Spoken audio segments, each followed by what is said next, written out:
Salut tout le monde, j'espère que vous allez bien. Meilleurs vœux pour cette nouvelle année 2025, plein de bonnes choses. Aujourd'hui, on va voir comment épargner 2 fois plus en 2025. Ce qu'on va voir aujourd'hui, c'est pourquoi épargner plus, à quoi ça sert, comment analyser sa situation actuelle, comment réduire ses dépenses, comment augmenter ses revenus, mettre en place une épargne automatique et suivre ses résultats. Avant que la vidéo démarre, n'hésite pas à mettre un petit pouce bleu et à t'abonner, ça me fera énormément plaisir et ça me motive pour faire de plus en plus de vidéos de qualité.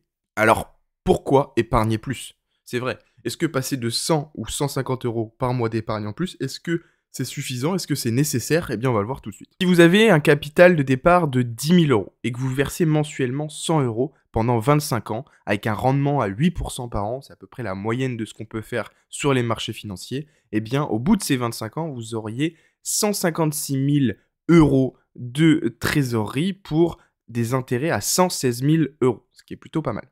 Maintenant, si vous augmentez de 150 euros ces versements, donc vous avez maintenant 250 euros de versements mensuels sur 25 ans, et bien là, finalement, ce serait 287 000 euros d'intérêt, ce qui ferait quasiment 2 fois plus, puisqu'on serait à 202 000 euros d'intérêt contre 116 000 juste avant. Donc avec seulement 150 euros de plus mensuel, eh bien, à la fin de ces 25 années, vous auriez 80 000 euros d'intérêt en plus, ce qui est juste énorme. Alors imaginez, là on parle de 150 euros, mais imaginez qu'on parle de 200, 300, 400 euros mensuels en plus, combien ça pourrait faire au bout de 25 années. Donc maintenant on a vu de pourquoi épargner plus, c'était intéressant. Maintenant ce qu'il faut comprendre, c'est qu'il faut analyser sa situation actuelle. On part pas tous du même point, on n'a pas tous la même notion par rapport à l'argent, et donc la méthode pour épargner davantage, c'est dans un premier temps de télécharger ces 3 derniers relevés de compte. Ensuite, vous allez faire un listing des dépenses. Voilà, vous allez faire un classement en 3 catégories. Catégorie de première nécessité, les besoins. Une deuxième catégorie pour les plaisirs et les loisirs, et enfin, une dernière catégorie pour l'épargne et l'investissement. Ce qu'il va falloir faire, c'est identifier les dépenses, entre guillemets, inutiles, celles que vous allez pouvoir évincer au fur et à mesure du temps. Et enfin, vous allez devoir appliquer la règle des 50, 30, 20. J'ai pris un exemple concret pour vous expliquer. Prenons l'exemple de Pierre qui gagne 2500 euros net par mois. Pierre a aujourd'hui loyer plus charge, 950 euros par mois. Ses courses et l'alimentation, 400 euros par mois. Transport, 150 euros par mois. L'assurance, habitation, auto, santé, 120 euros par mois. 300 euros de loisirs et de sorties. 150 euros d'achat plaisir. 50 euros d'abonnement, Netflix, téléphone. 200 euros d'épargne automatique mensuelle et 180 euros d'autres dépenses diverses qu'il peut y avoir sur un mois. Ensuite, Pierre, il va classer ses dépenses en 3 catégories. La première, comme je vous l'ai dit, les besoins. Si on fait un résumé total de ses besoins, il est à 55% du total de ses 2500 euros net par mois. Les plaisirs, il est à 20% du total. Et l'épargne et l'investissement, 25% du total. Pierre va ensuite identifier les dépenses inutiles. Donc il va identifier les dépenses inutiles. Par exemple, sortie restaurant, 130 euros par mois, il va les réduire à 60 euros pour privilégier la cuisine maison. Achat plaisir, 150 euros par mois, il va peut-être les réduire à 50 euros par mois en évitant les achats impulsifs. Abonnement, il va peut-être supprimer Netflix et garder que Spotify, moins 15 euros. Et les dépenses diverses, eh bien, identifier les microtransactions inutiles telles que les snacks, les cafés, les Starbucks, etc., etc. Ce qui fait que Pierre, s'il applique la règle des 50, 30, 20, qu'est-ce que c'est? 50% pour les besoins essentiels, 30% pour les plaisirs et loisirs, et 20% pour l'épargne et l'investissement. Bien entendu, cette règle peut être modulée et modifiable. Si vous avez un plus petit loyer, eh bien, ne vous amusez pas à aller chercher un loyer plus important pour atteindre les 50%. Économisez plus et investissez plus ou faites-vous davantage plaisir. C'est juste une situation théorique. Les 50-30-20, c'est pour ceux qui n'ont pas l'habitude d'épargner ou d'investir. Ça permet de fixer des limites entre ce que vous devez faire pour pouvoir épargner et investir. Parce que sans cette règle, il est très facile au début du mois d'avoir son salaire et tout simplement de se faire plaisir un maximum. Et à la fin du mois, on se dit, mince, il me reste 50 euros ou 20 euros et je vais épargner que cette somme. Alors que finalement, si on se paye en dernier, eh bien c'est là où ça devient intéressant. Je m'explique. Si vous vous payez en premier, c'est-à-dire vous avez 2000 euros de salaire, vous voulez verser directement sur votre compte courant et vous faites vos dépenses comme vous le voulez. Et à la fin du mois, je suis sûr que vous allez épargner moins. Que si vous avez vos 2 000 € par mois, et dès que vous avez votre salaire, vous faites un virement automatique. 300 € investissement, 200 € épargne, et après vous vivez avec le reste de cet argent.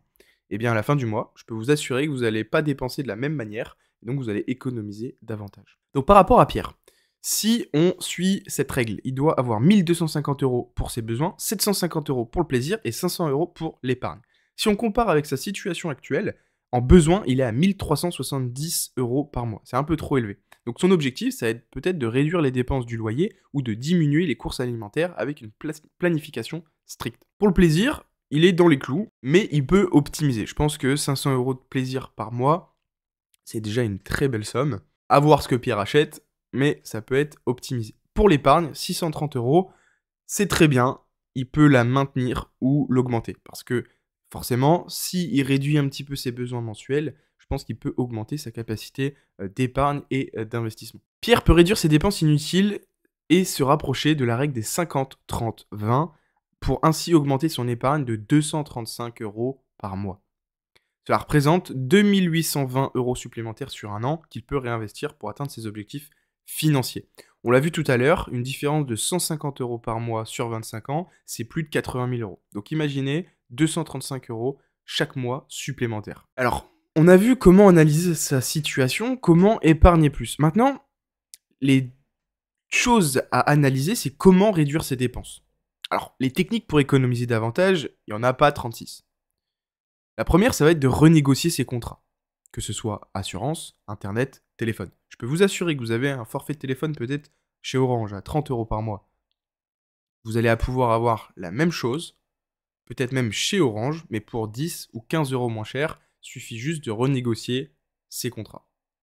Internet, c'est un peu plus compliqué, mais vous pouvez essayer de gratter 5 ou 10 € par mois en changeant d'opérateur peut-être. Et les assurances, ça, je sais que ça se négocie très bien.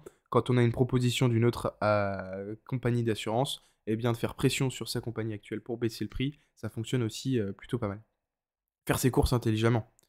Faire des listes, y aller qu'une fois, utiliser des codes promotionnels, aller peut-être chercher des marques un petit peu moins connues, peut-être que prendre la marque Harris, on va peut-être prendre la marque Carrefour. Enfin voilà, il y a peut-être des choses à mettre en place pour économiser davantage. Et puis après, limiter les dépenses inutiles, que ce soit les repas en extérieur, les cafés et le shopping. Je dis pas qu'il ne faut pas se faire plaisir, bien au contraire, mais juste appliquer certaines règles, certaines limites pour épargner davantage. Alors c'est vrai que pour épargner plus, finalement, ça se résume à soit on dépense moins, soit on gagne plus d'argent tous les mois. Comment augmenter ses revenus? Alors, on peut tout simplement chercher des revenus complémentaires.